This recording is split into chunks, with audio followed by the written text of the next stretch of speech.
Hello and welcome to a special edition of Ginger Below, the show in which I am banished to the basement by my wife, and the only way that I can entertain myself is by entertaining all of you. So actually a day episode here, which is kind of weird, but hey, we'll roll with it. Um, as normal, if you want to partake in the chat, you can. If there's anybody here, if there's not anybody here, well, you can watch this later on. It's all cool. Basically, I wanted to do a review of Halloween Kills, so I decided to do it this way. So first and foremost, okay, so I had talked about the last Halloween movie probably a few weeks ago. So I actually got to see it finally. I really enjoyed it. So now I was getting set up for Halloween Kills. Halloween Kills was a really good movie. Really good movie. I was pleasantly surprised. It didn't take itself overly seriously, and it was actually it was a really good movie. I was really happy with it. The thing that I liked about Halloween, the original one, was that Halloween 1 and Halloween 2 follow each other. It's the same night. So, he falls from the balcony, he lands on the ground, Loomis looks, he's gone, and then it continues in the second part from there, right? So, I love the fact they did that for this movie too. Really enjoyed that. Now, when we were first introduced to the new Halloween timeline, because as you know, there's I think it's 5 active timelines maybe now, or 500, I don't know anymore. But, so, what we knew was that from the original Halloween, that Halloween 1 happened, and then the rest didn't happen. So Halloween 2 never happened, and everything else that came after. So that's kind of this timeline. But what we realized from this movie is that technically Halloween 1 didn't happen the exact same way either. Because we're shown Halloween back in 78 in this movie, and we're shown that Michael Myers was kind of caught by the police, on his knees, ready to get shot. Loomis was going to shoot him, and then the person who later becomes the sheriff hit up Loomis's gun and stopped him from killing Michael Myers. So that's not from the original Halloween at all. So now what we're doing is we're even playing with Halloween 1. So Halloween 1 didn't exactly happen the same way either. So it kind of makes me wonder, what was Jamie's real night like with him? Or, I say Jamie Lee Curtis, Laurie Strode. So what was Laurie's night really like with Michael Myers, right? Because maybe it wasn't exactly like it was like in Halloween 1, because we already know the ending is kind of different. So I did like the fact it went back to 78. I enjoyed that really a lot. I like the fact that he would always go to that window and stare out the window, and then what? The guy's trying to save him and shoots the other guy. Sorry for any spoilers, by the way. There's spoilers in this. Okay. One thing we know about Halloween movies, or these new Halloween movies, especially in Halloween Kills, nobody knows how to take a shot. Okay? All these people need target practice. Just watch the movie and count how many stray bullets do not hit the intended target. Just for fun. Make it a drinking game.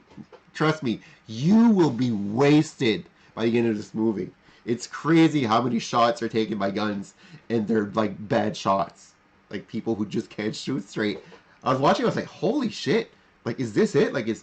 So, I was thinking to myself, if you want to prevent Michael Myers from ever killing somebody, the trick is to never transport him. Don't ever transport him out of the asylum. If you do that, he will never get out. Okay? There. That should be one thing. And if you want to kill Michael Myers, you need to learn how to shoot a gun accurately. So, those are the two things. The two things that if people would learn, then we wouldn't have any fun because we wouldn't have any Halloween movies. But, alas, I digress. So, I enjoy the fact that it followed. Right away, I'm noticing people from the first movie. The doctor and the nurse, I remember them when he was walking towards the houses because they were coming out, and that he had forgotten his stethoscope in the first movie. The guy who played the doctor forgot his stethoscope, and actually in this movie he forgets his stethoscope yet again, which is kind of funny. So I recognized him right away, and I'm like, holy shit, they're taking the same, these characters that were kind of like in the shadows in the first one are actually becoming like major players in this one. And I found that really neat. Just like the three kids who have the masks, like the silver shamrock masks, you know. Those three masks, those guys. You know who I'm talking about. Just like those guys, when I saw them in the original, I was like, holy shit, that's an ode to Halloween 3. That's neat. But then in this, they play a bigger role. They get killed. Myers has a fucking skeleton mask in his head. He uses the two other masks to cover the other two people that he kills, the nurse and the doctor. So I was like, holy cool. Like, all these little characters that were just in the background on Halloween night are now coming to the forefront. Really enjoyed that.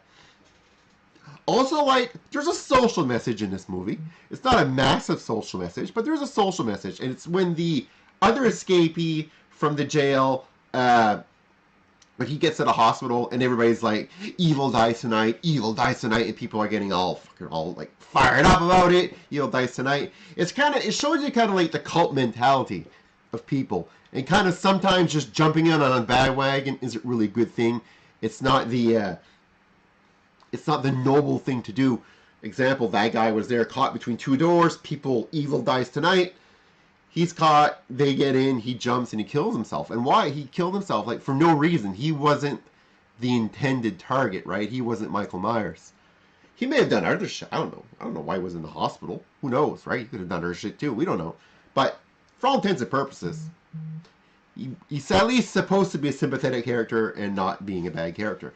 So, all that, it's basically the fear-mongering, the people following just blindly, and people just jumping on your soapbox, all that stuff. And that's a social commentary of today. It's a social commentary of the times we're living in now, with Facebook, Twitter, Instagram, TikTok, all these different, mostly Facebook and Twitter, let's face it, but where people just jump on bandwagons, don't research anything, don't do their own due diligence, and just get caught up in a moment. And it was a powerful moment, to show that. It was really like, I felt really bad for that guy, because I was like, it's just like, I was like, it's not him, like, but what are you gonna do? People just don't listen, right? Anyways, so that was a cool little thing to add into the movie. Then we go back, and the whole movie you're thinking, okay, he's gonna go to the hospital, right? Because we're trained with Halloween 2, he goes to the hospital, right? So that's what we're thinking. We're thinking, he's going to go to the hospital. So, and in the end, doesn't go to the hospital. No, doesn't even go. Not his intention at all. All he wants to do is go back to the original Myers house. That's all he wants to do is go there, stand up, have a gaze, just look out and everything. It was funny too when McDonald was there. And I'm thinking about Stewart in my head the whole time. And I saw some memes come out after. No! So that was... that made me laugh when I saw that he was going to be a victim. But, so anyway, so Myers goes back home. And then we're thinking, okay, well then... And then he gets, they bring him into... And, like, Tommy Doyle was cool, too, to have him in there. Even the nurse from part 1, she gets pulled out of her. She was in there, too.